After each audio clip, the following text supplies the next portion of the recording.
제6장. 자녀들아, 주 안에서 너희 부모에게 순종하라. 이것이 옳으니라. 내 아버지와 어머니를 공경하라. 이것은 약속 있는 첫 계명이니 이로써 내가 잘되고 땅에서 장수하리라. 또 아비들아, 너의 자녀를 노엽게 하지 말고 오직 주의 교훈과 훈계로 양육하라. 종들아, 두려워하고 떨며 성실한 마음으로 육체 상전에게 순종하기를 그리스도께 하듯 하라. 눈가림만 하여 사람을 기쁘게 하는 자처럼 하지 말고 그리스도의 종들처럼 마음으로 하나님의 뜻을 행하고 기쁜 마음으로 섬기기를 주께 하듯 하고 사람들에게 하듯 하지 말라. 이는 각 사람이 무슨 선을 행하든지 종이나 자유인이나 주께로부터 그대로 받을 줄을 알미라. 상전들아, 너희도 그들에게 이와 같이 하고 위협을 그치라. 이는 그들과 너희의 상전이 하늘에 계시고 그에게는 사람을 외모로 취하는 일이 없는 줄 너희가 알미라. 할렐루야. 오늘 저는 바울의 변증법이란 제목으로 오늘 나누고자 합니다.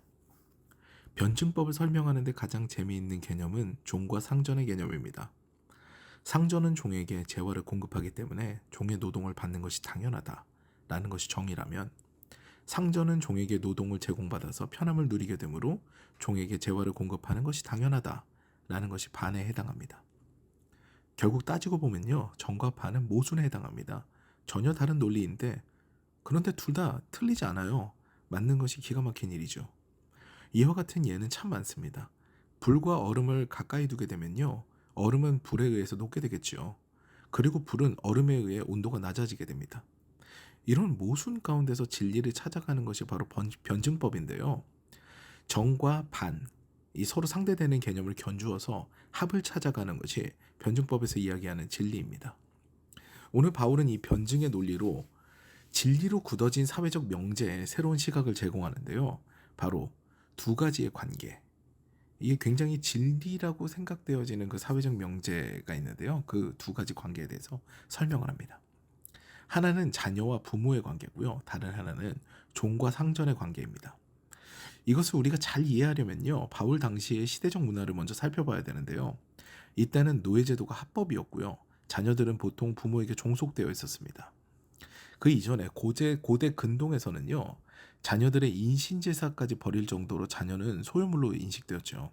이런 인식은요, 인신제사가 멈췄다고 하더라도 헬라 문화권, 특히 에베소와 같은 그런 도시에서는요, 쉽게 바뀌지 않은 요소입니다.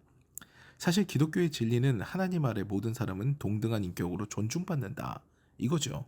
그런데 왜 바울은 오늘 자녀와 부모의 관계, 그리고 종과 상전의 관계를 이야기하면서 그것도 종과 자녀에게 의무를 강조할까요? 사실 자녀와 종에게 강조하는 의무는요, 그 당시 당연하게 생각되던 사회적 법도와 같았습니다. 지켜지지 않으면 죄악시 되는 것이었죠. 특히 그 당시 자녀들이 부모에게 순종하지 않는 시기는요, 우리가 생각하는 오늘날과 같이 청소년의 질풍노도의 시기 이런 게 아니었어요.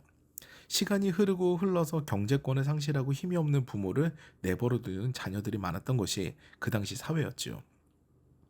사도 바울은요, 먼저 사람 된 도리를 다하면 하나님께서 너희들에게 복을 주실 것이다 라는 신명기의 율법 조항으로 이 자녀와 부모의 관계에 대한 이야기를 꺼냅니다.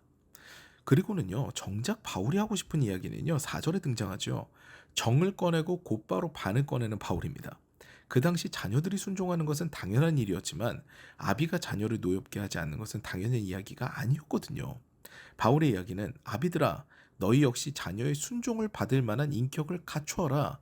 너희들이 힘이 들고 그리고 경제권을 상실하여서 정말 어디 오갈 데도 없을 때도 자녀들이 너희들에게 순종하며 너희들을 기꺼이 공개하고 양육할 수 있는 그런 인격을 갖추어라. 그런 양육을 하여라 라는 말과 굉장히 동일한 얘기예요. 그러니까 상당히 파격적인 이야기인 거죠. 아픈 곳을 찌는 겁니다. 주의 교훈과 훈계로 양육하는 것은요, 그 당시 굉장히 쉽지 않은 일이거든요. 길 잃은 양과 같이 주님의 손을 벗어나 이리저리 헤매면서 방황하는 우리를 주님께서는 생명을 다해 사랑하시며 기다리시며 우리를 살피시고 인격적으로 존중하시는 분이에요. 이렇게 양육하라는 거거든요. 이런 은혜를 경험한 성도는요, 자녀들을 주님의 사랑과 존중으로 대해야 하는 것이 마땅하다라는 것이 바울의 이야기입니다. 훈계를 하더라도 사랑의 기반을 두고 훈계하라. 그렇게 사랑을 심어주고 인격적으로 자녀를 훈계하고 훈육하게 되면은 그 자녀들이 너희들이 경제권을 상실하고 힘이 없어서 그래서 어디 오갈 데 없었을 때도 너희들을 공개하고 너희들에게 순종할 것이다 라는 것이 바울의 이야기입니다. 순종을 받을 만한 그런 부모가 되어라 라는 것이 바울의 이야기인 거죠. 참 놀랍지 않습니까? 종과 상전의 이야기도 마찬가지입니다. 바울이 정말 하고 싶었던 이야기는요. 종들아 상전에게 순종하고 너희들이 할 바를 다하라 이것이 아닙니다. 9절 말씀이죠. 상전들아 너희도 그들에게 이와 같이 하고 위협을 그치라. 이와 같이 하라 그랬는데 이와 같이가 무슨 말일까요? 그 앞절을 보게 되면요. 종들이 기쁜 마음으로 주를 섬기듯이 그렇게 상전을 섬겨라 라는 말이 나오거든요. 이것과 같이 너희들도 종들에게 기쁜 마음으로 주를 섬기듯이 대하라는 겁니다. 그 이유가 9절 말미에 등장합니다. 놀라워요. 너희들이 상전인 줄 착각하고 있지만 진짜 주인은 하늘에 계시다. 그분이 언젠가 심판하실 때 너희가 그분을 볼 면목이 있어야 될 거 아니냐. 이렇게 말씀하시는 거예요.